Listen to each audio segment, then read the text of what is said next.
Vas Albert, üzenet hozzá. Üzenem az otthoni egyeknek. A csillagok járása változó, és törvényei vannak a szeleknek, esőnek, hónak, fellegeknek. És nincsen ború örökkévaló. A víz szalad, a kő marad, a kő marad. Üzenem a földnek, csak teremjen a sáska rágja is a vetését, a vakon túrja is a gyökeret. A világ fölött őrködik a rend, s nem vész magja a nemes gabonának, de híre sem lesz egykor a családnak. Az idő lemarja a gyomokat. A víz szalad, a kő marad, a kő marad. Üzenem az erdőnek. Ne féljen, ha csattog is a baltások hada, mert erősebb a baltánál a fa, s a vérző csontból virradó tavaszra új erdő sarjad győzedelmesen. S még mindig lesznek fák, mikor a rozsda a gyilkos vasat rég felfalta már, s a sújtókéz is szent jóváltétellel hasznos anyaggá vált a föld alatt. Üzenem a háznak, mely fölnevelt.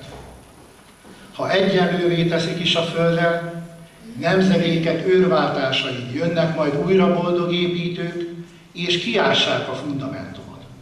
És az erkölcs ősi, hófehér kövére emelnek falat, tetőt, templomot.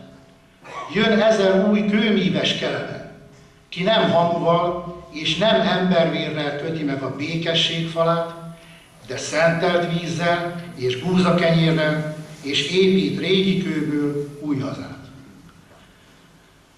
Üzenem a háznak, mely fölnevelt. A fundamentum Istentől való, és Istentől való az akarat, mely újra építi a falakat. A víz szalad, a kő marad, a kő marad. És üzenem a volt barátaimnak, kik megtagadják ma a nevemet.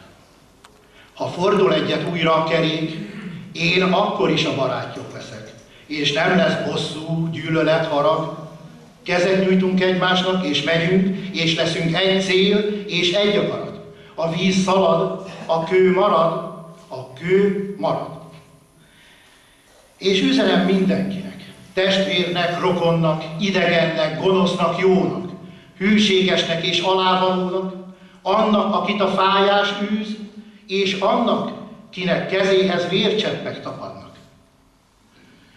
Vigyázzatok és imádkozzatok.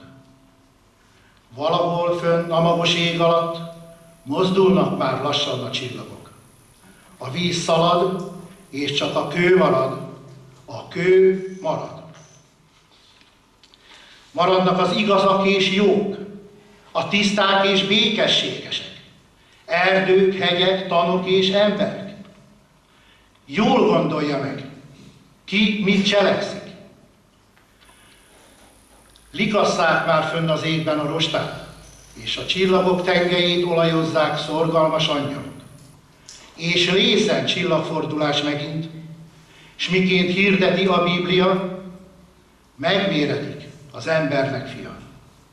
S ki, mint vetett, azonképpen arat.